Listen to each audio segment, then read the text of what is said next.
Hello बच्चों, नमस्ते। कैसे हैं आप सभी लोग? सब लोग अच्छे हैं ना? चलिए, बहुत अच्छी बात है। तो आज हम लोग कौन सा प्रैक्टिस सेट करेंगे बच्चों? तो आज हम करने वाले हैं प्रैक्टिस सेट 1.1। ठीक है।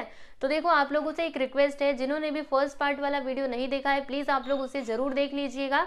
ठीक है। उसमें मैंने आपको सेट के बारे में बताया था कि सेट क्या होता है। इसके अलावा सेट्स को लिखने के जो मेथड्स होते हैं वो भी मैंने आपको समझाए थे। दो मेथड्स होते हैं ना, पहला क्या होता है लिस्टिंग मेथड, दूसरा क्या होता है रूल मेथड। ठीक है। तो दोनों ही मेथड्स के बारे में मैंने एकदम अच्छे से बताया है, तो प्लीज आप लोग पहला पार्ट वाला वीडियो जरूर से देख लीजिएगा। ठीक है।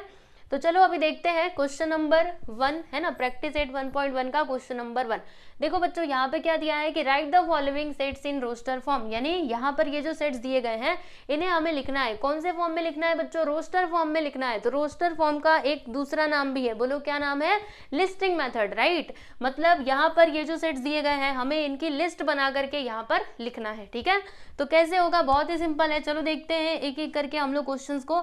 तो पहले वाले क्वेश्चन का आंसर क्या होगा? इसमें क्या लिखा है कि set of even natural number. तो देखिए बच्चों, नेचुरल नंबर मतलब क्या होता है? Natural number start from 1। देखिए ये होते हैं आपके नेचुरल नंबर्स, 1 2 3 4 5 6 7 8 9। इस तरीके से जो भी आपके नंबर्स होते हैं सब के सब किस में आते हैं बच्चों? तो नेचुरल नंबर्स के अंदर आते हैं। ठीक है।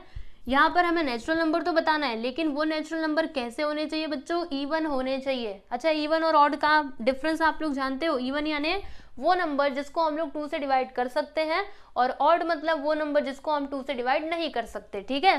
तो यहाँ पर देखो बच्चों, ये जो 1 है, क्या हम इसको 2 से डिवाइड कर सकते हैं? नहीं ना। तो ये आपका क्या हो जाएगा? Odd number. ठीक।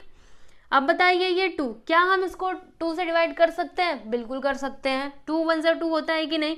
यानी ये आपका क्या है? Even number. ठीक। ये वाला देख लो 3, क्या आप इसको 2 से डिवाइड कर सकते हो? यस और नो? कर सकते हैं क्या? नहीं कर सकते। इसीलिए ये क्या हो जाएगा? Odd number.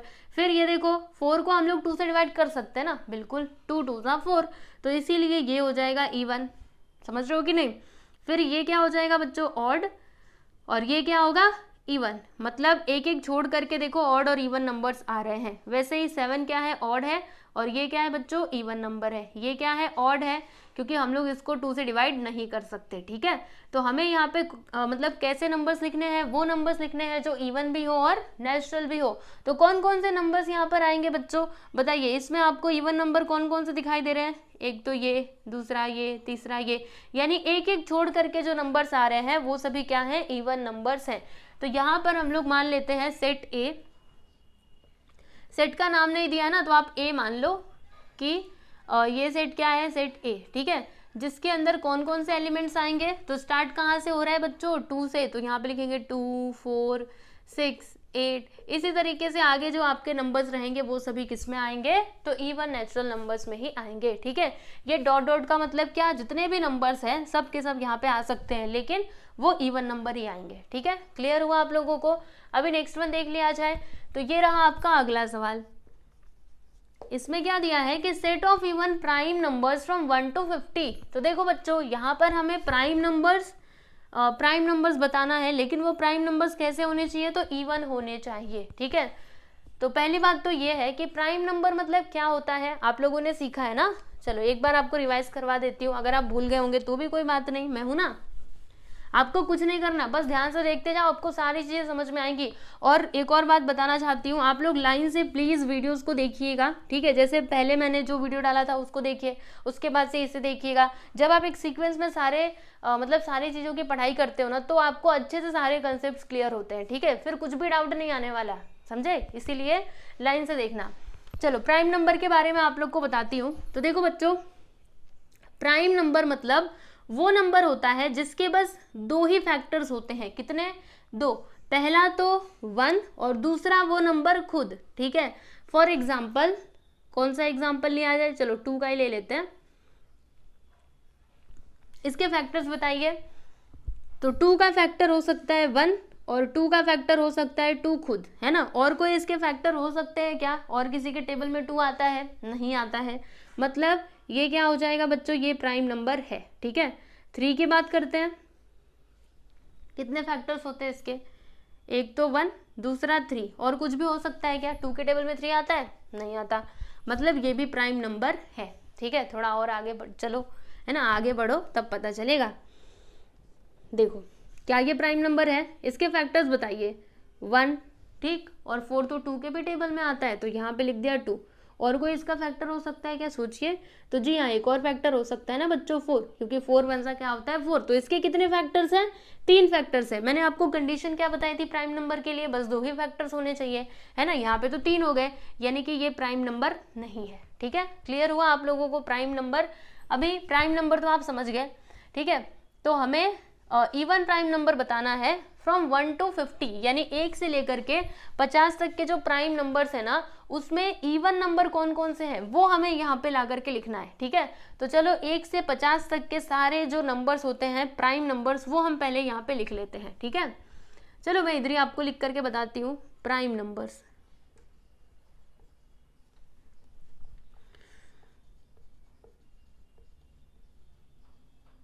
प्राइम नंबर्स क्या क्या होते हैं बच्चों 1 से लेकर के 50 तक में। तो देखो पहला तो 2 हो जाएगा, 3 होगा, है ना, 5 भी होगा, 7 भी होगा, फिर 8 नहीं होने वाला, 9 होता है क्या, नहीं 9 भी नहीं होता। देखो इसका ये एक फैक्टर हो गया, ये हो गया, और तीसरा ये खुद हो गया। क्या ये प्राइम नंबर है, नहीं, तो इसको नहीं लिखना। फिर 11 हो जाएगा, 11 के बाद 13, है ना, 13 के भी 2 ही फैक्टर्स होते हैं। फिर 17 आएगा, फिर क्या आएगा सोचो 19, जी हाँ 19, फिर 23, फिर क्या आएगा सोचना पड़ेगा, अच्छे से सोचिए। 24, 25, 27 लेना चाहिए। कई सारे बच्चों को लगेगा कि ले लेना चाहिए, लेकिन नहीं लेना चाहिए। सुनो तो इसके फैक्टर ज़रा देख लो, उसके बाद से फिर आप अपना फैसला सुनाइएगा। ये देखिए, ये 1 से भी कटेगा, 3 के टेबल में भी आता है, 9 के टेबल में भी आता है, इवन ये 27 के भी टेबल में आता है। इसके तो 4 फैक्टर्स हो गए, तो क्या हम इसको प्राइम नंबर बोलेंगे, नहीं, 27 प्राइम नंबर नहीं है। फिर 29, उसके बाद 31, फिर 31 के बाद सोचो 31 के बाद 34, 33 प्राइम नंबर है क्या, नहीं, 33 नहीं है। 37 हम ले सकते हैं बच्चों, 37 के बाद 41 ले सकते हैं। अच्छा 43, जी हाँ 43 भी आ सकता है। फिर 47 आ सकता है। सोचो 47 के कितने फैक्टर्स होते हैं, 1, 3 से भी नहीं जाने वाला, 2 से भी नहीं, तो 47 भी यहाँ पे आ जाएगा। ठीक है, 47 के बाद और कुछ आ सकता है, 49 आ सकता है क्या, नहीं, 49 के 2 से ज़्यादा फैक्टर्स होते हैं। 7 के टेबल में आता है ना 49, इसीलिए हम उसको नहीं ले सकते। तो बस हम यहीं पे रुक जाएंगे। ठीक है, तो ये सभी हैं बच्चों आपके 1 से लेकर के 50 तक के सारे प्राइम नंबर्स। ठीक है, यहाँ पे कंडीशन क्या दी गई थी कि जो प्राइम नंबर है वो कैसा होना चाहिए, इवन होना चाहिए। तो देखो जो हमारा सेट बी है, इसको हम लोग सेट बी मान लेते हैं। ठीक है, तो इसके अंदर कौन सा नंबर आएगा बच्चों, यानी कि इसका आंसर क्या होगा। तो देखो इवन बोला गया है ना, तो 2 क्या है बच्चों, इवन नंबर है, तो यहाँ पे लिख दीजिएगा 2। इसके अलावा और कोई आपको इवन नंबर इसमें दिखाई दे रहा है क्या, ध्यान से देखो, पूरा स्टार्टिंग से लेकर के अंत तक ऐसा नंबर जिसको हम लोग 2 से डिवाइड कर सकते हो, है क्या, नहीं है ना। मतलब इसका आंसर क्या हो जाएगा बच्चों, ये होगा इसका आंसर, यानी कि B which is equal to, मतलब इसके अंदर क्या आ जाएगा, ओनली 2। समझे। तो even prime number from 1 to 50 क्या है, बस एक ही नंबर है, वो क्या है 2। ठीक है, तो लिख लीजिएगा आप इसको। चलिए आगे चलते हैं, अगला वाला क्वेश्चन देख लेते हैं। इसको मैं थोड़ा नीचे लिखूं क्या, चलो ये तीसरा क्वेश्चन मैं यहाँ पे लिख देती हूँ।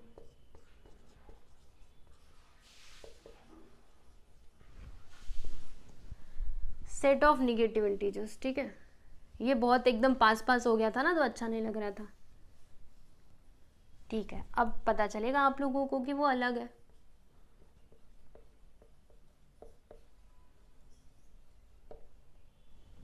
Negative integers. तो अब मुझे एक बात बताइए बच्चों, इंटीजर्स का मतलब क्या होता है। तो इंटीजर में क्या होता है, सारे पॉजिटिव नंबर्स भी आते हैं, 0 भी आता है, और निगेटिव नंबर्स भी आते हैं, है ना। बताया था ना मैंने आपको स्टार्टिंग में, सारे जो नंबर्स होते हैं सबके बारे में मैंने आपको बताया था कि होल नंबर क्या होता है, नेचुरल क्या होता है, इंटीजर क्या होता है। तो इंटीजर में निगेटिव नंबर्स भी आते हैं, पॉजिटिव और 0 भी आते हैं। तो यहाँ पे क्या लिखा है कि सेट ऑफ निगेटिव इंटीजर्स, यानी जो आपके इंटीजर्स है ना वो कैसे होने चाहिए, निगेटिव इंटीजर्स होने चाहिए। तो देखिए सेट सी के अंदर कौन कौन से एलिमेंट्स आएंगे, तो देखो बच्चों ये सारे आएंगे ना। देखो जैसे कि यहाँ पर हम लिखेंगे -1, फिर -2, फिर -3, इसी तरीके से ये सारे नंबर्स इसके अंदर आते जाएंगे। आएंगे कि नहीं, ऐसे ही तो होता है ना। नंबर लाइन अगर हम बनाएंगे, सुनिए, अगर मैं इसको नंबर लाइन के ऊपर प्रेजेंट करूँ तब आपको समझेगा। देखो बच्चों, यहाँ पे होता है 0, आगे जाएंगे तो सारे पॉजिटिव नंबर्स, इधर जाएंगे तो सारे निगेटिव नंबर्स, है ना। तो निगेटिव इंटीजर्स की बात की जा रही है ना, तो जब हम ऐसे करके पीछे जाते हैं -1 -2 इस तरीके से ही तो नंबर्स आएंगे ना निगेटिव इंटीजर्स, ठीक है। तो इसीलिए हमने इसको ऐसे लिखा। अगर आप चाहें तो ऐसे भी लिख सकते हैं, चलेगा, कोई प्रॉब्लम नहीं है। -1 लिखो, -2 लिखो, -3 -4 फिर डॉट डॉट डॉट डॉट, ठीक है। तो ऐसे लिखोगे तो भी कोई प्रॉब्लम नहीं है, ऐसे लिखा तो भी चलेगा, ठीक। अब अगला सवाल आप लोगों के लिए, आप में से कई सारे बच्चे ऐसे होंगे जो संगीत सीखते होंगे, सीखते हैं कि नहीं, सीखते हैं ना, कई सारे बच्चे सीखते होंगे, कई लोग नहीं भी सीखते होंगे। तो देखो बच्चों, जब भी हम संगीत सीखते हैं तो उसमें हमें स्वरों के बारे में बताया जाता है। सरगम होता है ना, सा रे गा मा पा धा नी सा, ठीक है, ये होता है ना। किन लोगों को याद है? अगर याद है तो कमेंट करके जरूर बताइए कि वो 7 स्वर कौन से होते हैं। अभी के अभी जाइए कमेंट कीजिए, तब तक मैं आप लोग को इसका आंसर भी बताती हूँ, ठीक है। चलो देखो, यहाँ पे क्वेश्चन क्या है कि 7 बेसिक साउंड्स ऑफ अ सरगम, यानी सरगम के आप लोगों को 7 बेसिक साउंड्स बताने हैं, जो 7 स्वर होते हैं ना, ठीक है, सा रे गा मा पा धा नी सा, ठीक है। तो वो आप लोगों को यहाँ पर बताना है। तो चलिए बता दीजिए, हमें तो आता है ना। क्या क्या होता है? सा रे ग म प ध नी, बस यहीं पे रुक जाओ, क्योंकि इसके आगे क्या आएगा बच्चों? सा। तो सा तो हमने ऑलरेडी लिख दिया है ना, रिपीटेशन यहाँ पे अलाउड नहीं होता है, मैंने आपको बताया भी था, ठीक है। इसीलिए दोबारा से सा नहीं लिखेंगे, एक बार लिखा ना बस आपका काम हो गया। तो ये हो गया आपके 7 स्वर, 1 2 3 4 5 6 7, ठीक है। ये NI है, आसान था ना। चलो अभी अगला सवाल देखते हैं बच्चों। इसमें क्या है कि write the following symbolic statements in words, यानी कि ये जो सिंबॉलिक स्टेटमेंट्स दिए गए बच्चों, इन्हें हमें वर्ड्स में लिखना है, ठीक है। चलो देरी किस बात की, मैंने आपको इसके बारे में भी बताया है। क्या है यहाँ पे? 4/3 बिलोंग्स टू क्यू। देखो बच्चों, इसको क्या बोलते हैं? बिलोंग्स टू बोलते हैं ना।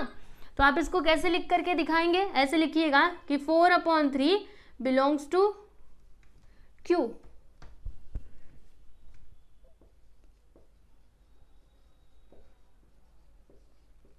ठीक।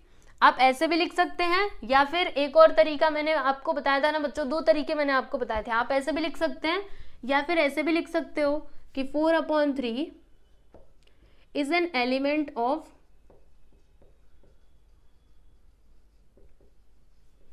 Set Q. मतलब ये जो 4/3 है ना, ये एलिमेंट है कौन से सेट का? तो सेट क्यू का, ठीक है। तो आप ऐसे भी लिख सकते हैं, ऐसे भी लिख सकते हैं, दोनों का मीनिंग सेम है, ठीक है। नेक्स्ट वन देख लीजिए बच्चों, क्या है? -2 does not belongs to n, n for natural number. तो क्या लिखेंगे हम? -2 does not belongs to, does not, देखो ये काट दिया ना, ऐसे लिख करके अगर हमने काट दिया तो वो होता है डज नॉट बिलोंग्स टू। अगर हमने बस ऐसे ही लिखने मतलब लिख करके रहने दिया तो वो क्या होता है? बिलोंग्स टू, ठीक है।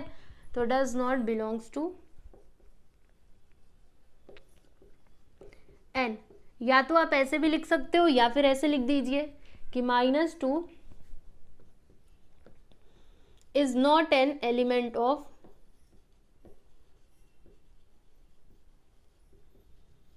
Set n। मतलब ये सेट n का एलिमेंट नहीं है। कौन? -2, ठीक है। इसको लिख करके हमने काट दिया ना, इसके लिए हमें यहाँ पे नोट लगाना पड़ेगा। क्लियर? नेक्स्ट वन देख लीजिए बच्चों, क्या है? अच्छा, अब आपको इसे सिंबॉलिक फॉर्म में वर्ड्स में लिखना है। तो इसको आप कैसे रीड करते हो? ऐसे हम लोग बोलते हैं ना कि set P is the set of all P's such that P is an odd number. जैसे मैंने बोला ना वैसे आप यहाँ पे लिख दो। चलो लिखते हैं, क्या लिखेंगे? Set P is the set of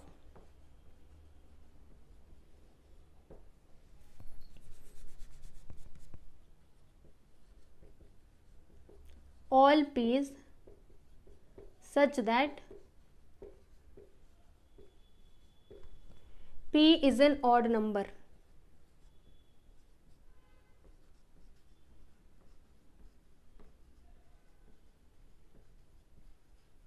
ठीक।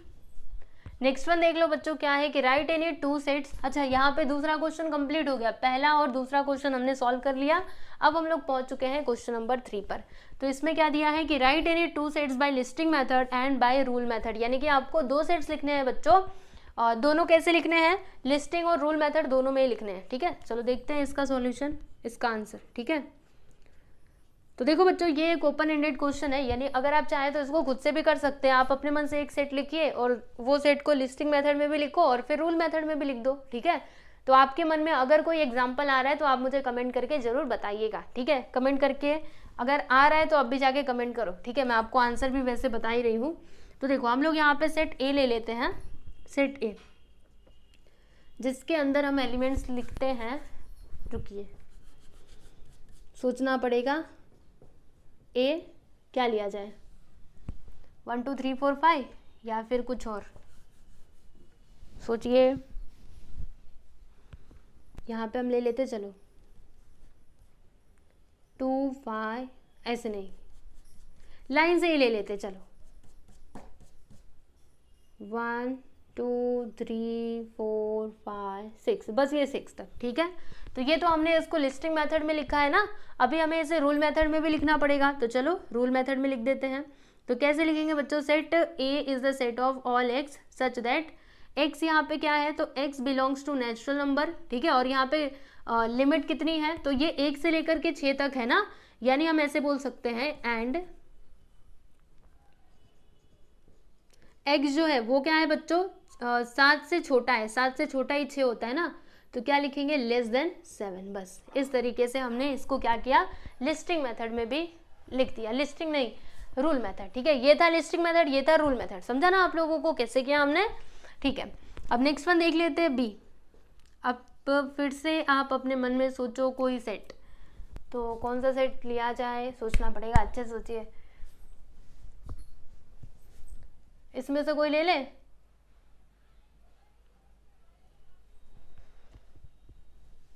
चलो वॉवेल वाला ले लेते हैं जो एक बार मैंने आपको बताया था। यहाँ पे लिखते हैं ए ई आई ओ और ये यू, ठीक है। यही होते हैं ना 5 वॉवेल्स, और बाकी सारे कॉन्सोनेंट्स होते हैं, आप जानते ही हैं।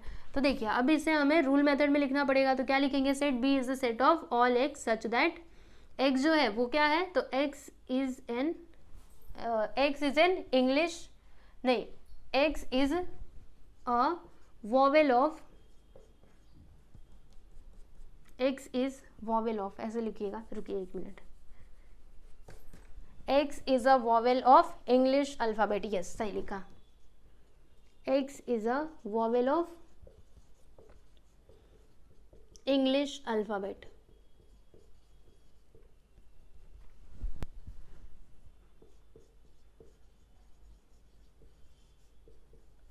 समझे, तो ऐसे करके लिखना है, ठीक है। तो हमने इसको ये रूल मेथड में लिखा है और ये लिस्टिंग मेथड में लिखा है, ठीक है। तो क्वेश्चन नंबर 3 भी यहाँ पर कंप्लीट हुआ, और इसमें और भी बहुत सारे आंसर हो सकते हैं, लेकिन यहाँ पे 2 ही बोला था ना, तो मैंने 2 ही लिखा, ठीक है। अगर आपके दिमाग में और कोई भी सेट आ रहा है तो आप दोनों ही मेथड से जरूर कमेंट करके मुझे बताइएगा, ठीक है। चलिए बच्चों, आप इसे देख लीजिए, फिर उसके बाद हम लोग देखते हैं आगे के क्वेश्चंस। क्वेश्चन नंबर 4 देखिए बच्चों, यहाँ पे क्या दिया है कि write the following sets using listing method. अब यहाँ पर ये जो सेट्स दिए गए हैं इन्हें हमें लिखना है कौन से मेथड में, तो लिस्टिंग मेथड में, ठीक है। तो कैसे होगा देखिएगा, यहाँ पर देखो बच्चों, फर्स्ट सब क्वेश्चन क्या है कि all months in the Indian solar year. देखो बच्चों, इंडियन सोलर ईयर में जो महीनों के नाम होते हैं ना, वो हमें यहाँ पे लिखना है, ठीक है। तो इंडियन सोलर ईयर में महीनों के नाम कैसे होते हैं, क्या जनवरी फरवरी होते हैं, तो ऐसे नहीं होते, तो फिर कैसे होते हैं, देखो बच्चों ऐसे होता है ना, मैं आपको बताती हूँ। देखो इसका आंसर हम इधर लिखते हैं, आप लोग को शायद से नहीं पता हो, लेकिन आपके मम्मी को जरूर पता होगा, क्योंकि हिंदी में ना मतलब जो पहले के लोग थे वो हिंदी में ही महीनों के नाम काउंट किया करते थे। जैसे अभी हम लोग जनवरी फरवरी वगैरह इस तरीके से काउंट करते हैं ना, तो वो लोग उस तरीके से किया करते थे हिंदी में, ठीक है। तो देखिए कैसे होता है, इसको हम लोग मान लेते हैं सेट ए, ठीक। तो यहाँ पे लिखो चैत्र, स्पेलिंग प्रॉपरली देखिएगा। फिर उसके बाद से आता है बच्चों वैशाख, जैसे इंग्लिश में 12 महीने होते हैं ना, वैसे ही हिंदी में भी होते हैं, ठीक है। वैशाख होता है, और फिर उसके बाद क्या आता है, चैत्र वैशाख ज्येष्ठ, ठीक है, इस तरीके से। फिर उसके बाद क्या आता है, आषाढ़ आता है, आषाढ़ के बाद क्या आता है, श्रावण, ठीक है। तो यहाँ पर हम लिख देते हैं श्रावण। चैत्र, वैशाख, ज्येष्ठ, आषाढ़, श्रावण, फिर आता है भाद्र, उसके बाद आता है आपका अश्विन, फिर आता है कार्तिक, उसके बाद अग्रहण,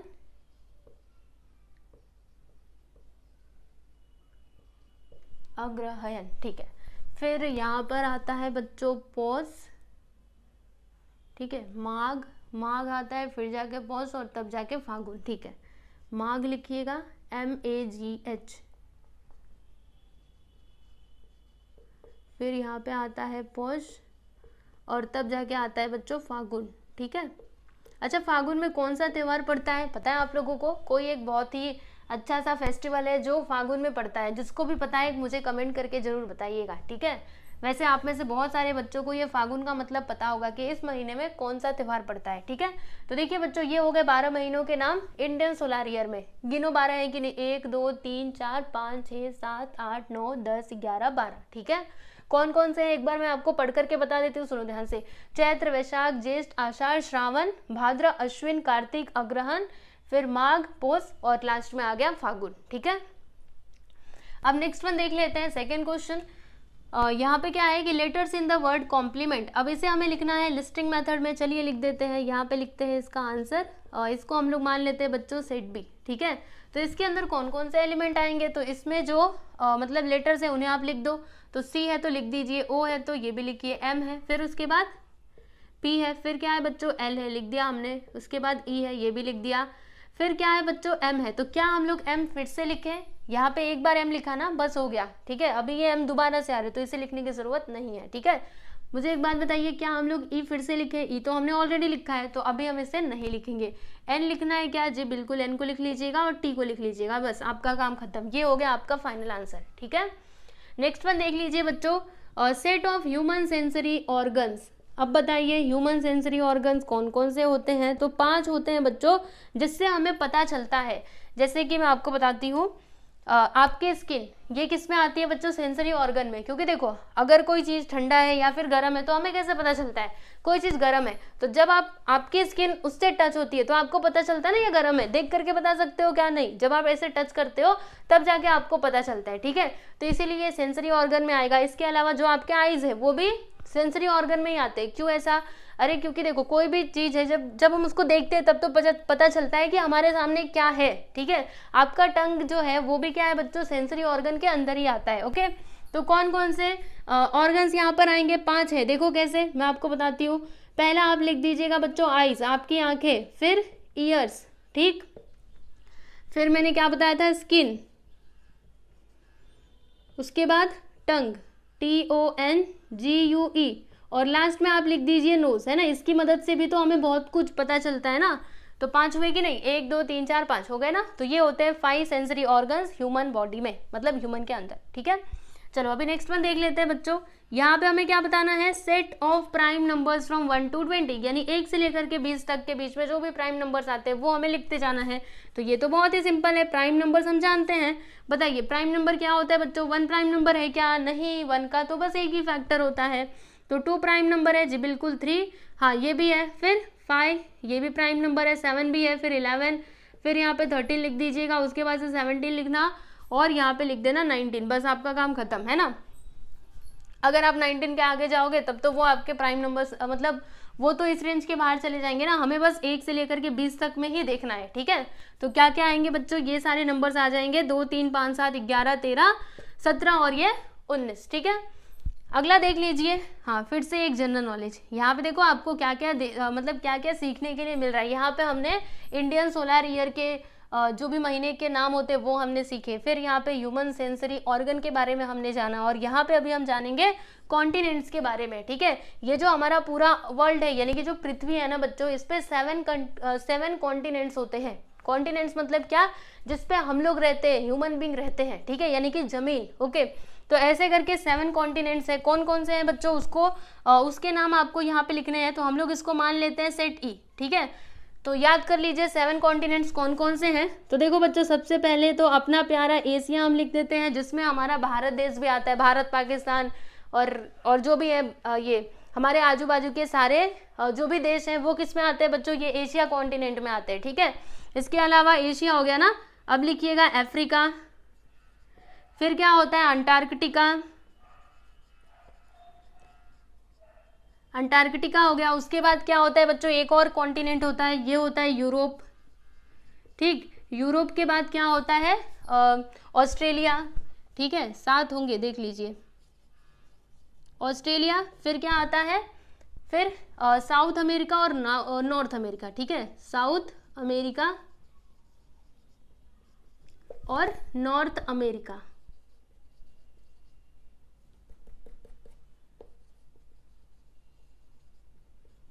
ठीक। तो गिन लीजिए 7 हुए कि नहीं, 1 2 3 4 5 6 7 हो गए ना, Asia, Africa, Antarctica, Europe, Australia, south America और नॉर्थ अमेरिका, ठीक है। तो यहाँ पे फाइनली आपका 4th क्वेश्चन कंप्लीट हुआ। अब हम चलते हैं क्वेश्चन नंबर 5 पे। इसमें आपको क्या करना है बच्चों, ये जो सारे सेट्स दिए गए ना, इन्हें आपको लिखना है रूल मेथड का यूज करके, ठीक है। तो चलिए देखते हैं हम लोग फर्स्ट वाला सब क्वेश्चन। ये रहा आपका क्वेश्चन, देखो ये सेट ए के अंदर कौन कौन से एलिमेंट्स हैं, तो 1 है, 4 है, 9 है, 16, 25। तो यहाँ पे एक्चुअल में हो क्या रहा है बच्चों, तो जो आपके नेचुरल नंबर्स है ना उनका स्क्वायर हो रहा है। ध्यान से देखिएगा, पहला नेचुरल नंबर क्या होता है 1, 1 का स्क्वायर करते हैं तो क्या आता है 1 ही आता है ना, तो यहाँ पे 1 लिखा हुआ है। फिर दूसरा नेचुरल नंबर क्या होता है 2, 2 का स्क्वायर करो और बताओ कितना आता है 4, ठीक है। 3 का स्क्वायर करेंगे तो 9, फिर 4 का स्क्वायर करेंगे तो 16, 5 का स्क्वायर करेंगे तो 25, है ना। वैसे ही जब आप आगे जाते जाएंगे 10 का स्क्वायर करेंगे तो क्या आएगा 100, यानी 1 से लेकर के 10 तक के जो भी नेचुरल नंबर्स हैं उन सभी का स्क्वायर करके यहाँ पर लिखा गया है, ठीक है। तो चलिए अभी आपको रिलेशन तो समझ में आ गया, अभी हम इसको यहाँ पे रूल मेथड की मदद से रिप्रेजेंट कर देते हैं। तो क्या आएगा x वेयर ये जो x है ये किसके इक्वल है बच्चों, तो n के स्क्वायर के। अब ये n क्या है, तो n जो है ना वो बिलोंग करता है किसको, नेचुरल नंबर्स को। n4 क्या होता है बच्चों, नेचुरल नंबर्स, ठीक है। और देखो यहाँ पे आपको इसकी लिमिट भी बतानी पड़ेगी, कहाँ से कहाँ तक है, तो ये 1 से लेकर के 100 तक है ना, मतलब यहाँ पे देखो 10 तक के ही तो नंबर्स है ना, तो यहाँ पे आप लिखोगे एंड ये जो n है ना ये क्या है, मतलब ये n का वैल्यू क्या होगा, या तो 10 के इक्वल होगा या फिर उससे छोटा होगा, यानी कि लेस देन और इक्वल टू 10, समझे। तो इस तरीके से आपको लिख करके बताना है। लिमिट लिखना भी बहुत जरूरी है क्योंकि यहाँ पे सारे के सारे नेचुरल नंबर्स नहीं आ रहे, बस 10 तक के ही नेचुरल नंबर्स आ रहे हैं ना, इसके लिए आपको ऐसे लिखना पड़ेगा, ठीक है, क्लियर। नेक्स्ट वन देख लीजिए बच्चों, यहाँ पे क्या हो रहा है, देखो 6, 12, 18, 24, 30, फिर 36 और 42, 48, ये सभी यहाँ पे क्या हो रहे हैं। तो बच्चों बताओ आपको यहाँ पे क्या रिलेशन है, सुनो। देखो यहाँ पे एक्चुअल में हो क्या रहा है, पहले तो हम नेचुरल नंबर्स लिख देते हैं, 1 2 3 4 5 6 7 8, ठीक है। ये सभी क्या है 1 से लेकर के 8 तक के नेचुरल नंबर्स, ठीक है। यहाँ पे हो क्या रहा है बच्चों, हर एक नेचुरल नंबर में हम लोग 6 से मल्टीप्लाई कर रहे हैं। देखो 6 1 जा 6, 6 2 जा 12, फिर 6 3 जा 18, 6 4 जा 24, 6 5 जा 30, 6 6 जा 36, 6 7 जा 42, 6 8 जा 48, है ना। हो रहा है कि नहीं बताइए, हम लोग क्या कर रहे हैं, सारे नेचुरल नंबर्स में 6 से मल्टीप्लाई कर रहे हैं, ठीक है बच्चों। तो ये है आपका रिलेशन। अब चलिए यहाँ पे इसको रूल मेथड की मदद से दिखा दीजिए। तो यहाँ पे हम लिखेंगे set B is the set of all x such that x जो है इसके इक्वल क्या होगा बच्चों, तो 6 तो आपका फिक्स है, देखो हर जगह 6 आ रहा है ना, 6 इंटू n लिख दीजिए, जहां पर n किसको बिलोंग करता है, तो नेचुरल नंबर्स को बिलोंग करता है, क्योंकि ये सारे क्या है बच्चों, नेचुरल नंबर्स ही तो है ना। और देखो इसकी लिमिट भी आप लोगों को बतानी पड़ेगी, कहाँ तक ये है, मतलब n का जो वैल्यू है वो कहाँ तक होना चाहिए। तो देखो बच्चों यहाँ पे क्या है 48, तो 6 8 का क्या होता है 48 होता है, इसके आगे कुछ है क्या, नहीं ना। मतलब यहाँ पे लिख दो कि ये जो n का वैल्यू है ना, या तो ये 8 होगा या फिर उससे छोटे सारे नंबर्स हम लोग ले सकते हैं, समझे कि नहीं। यहाँ पे मैंने 8 ही क्यों लिखा, आप चाहो तो ऐसे भी लिख सकते थे कि n जो है वो लेस देन 9 है, ऐसे भी लिखा तो भी ठीक है ना, क्योंकि 9 से सारे छोटे ही नंबर्स ही तो यहाँ पे हमने लिए है ना नेचुरल नंबर्स के अंदर। और अगर ऐसे दिखाया तो इसका मतलब भी सेम ही है कि n का वैल्यू या तो 8 है या फिर उससे छोटे सारे नंबर्स, ठीक है, नेचुरल नंबर्स। क्लियर, समझा कैसे किया हमने। अब नेक्स्ट वन देख लेते हैं बच्चों, यानी कि ये वाला क्वेश्चन। तो इसमें देखो जो आपको ये सारे लेटर्स दिखाई दे रहे हैं, ये लेटर्स को मिला करके हम लोग कौन सा वर्ड लिख सकते हैं बच्चों, जल्दी से सोचिए, अभी आपके दिमाग में याद आ जाएगा, बताइए। SMILE, सामने से तो दिख रहा है स्माइल, है ना। तो चलो लिख देते हैं, यहाँ पे लिखेंगे इसका answer. C is the set of all x such that x is a letter of the word, कौन सा वर्ड है जी, स्माइल। तो यहाँ पे लिख दीजिए SMILE, बस आपका काम खत्म, इतना ही करना था, ठीक है। अभी चलिए अगला सवाल देख लेते हैं, ये वाला।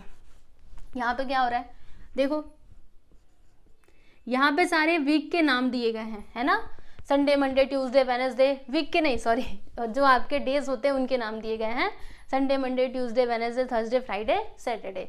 तो चलो लिख देते हैं, क्या लिखेंगे, D is the set of all y, अभी हम y वेरिएबल ले लेते हैं, ठीक है। आप x भी ले सकते हो, कोई प्रॉब्लम नहीं है, y ले लो, z ले लो, वो आपके ऊपर है, ठीक है।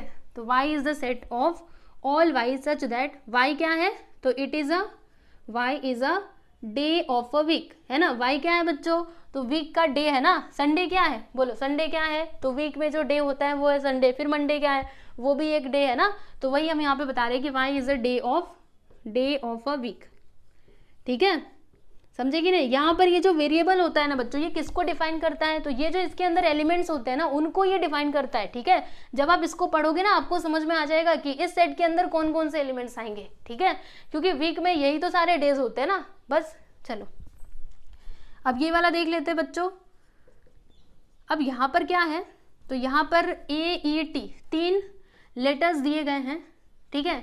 अब ये लेटर्स को मिला करके कौन कौन से वर्ड्स बन सकते हैं बच्चों, यहाँ पे तो खाली बस एक ही वर्ड मतलब बना था तो हमने लिख दिया था, लेकिन बच्चों ये जो 3 लेटर्स है ना, इनको मिला करके 3 वर्ड्स बन सकते हैं। देखो पहला तो ये बन सकता है TEA, यानी कि टी, देखो TEA, टी हो गया, और दूसरा EAT, ईट हो गया, और ये भी तो बन सकता है ATE। तो कितने, 3 लेटर्स, 3 वर्ड्स यहाँ पे बन सकते हैं, ठीक है। तो आप इन तीनों में से कोई भी यहाँ पे लिख दीजिए।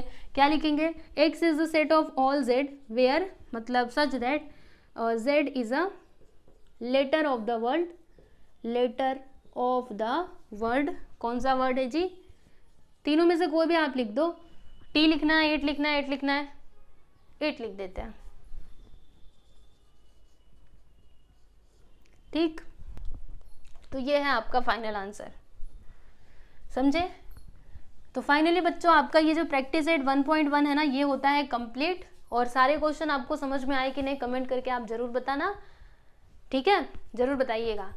और जो आपका मतलब अगला प्रैक्टिस सेट है उसको हम लोग सॉल्व करेंगे नेक्स्ट वीडियो में, ठीक है बच्चों।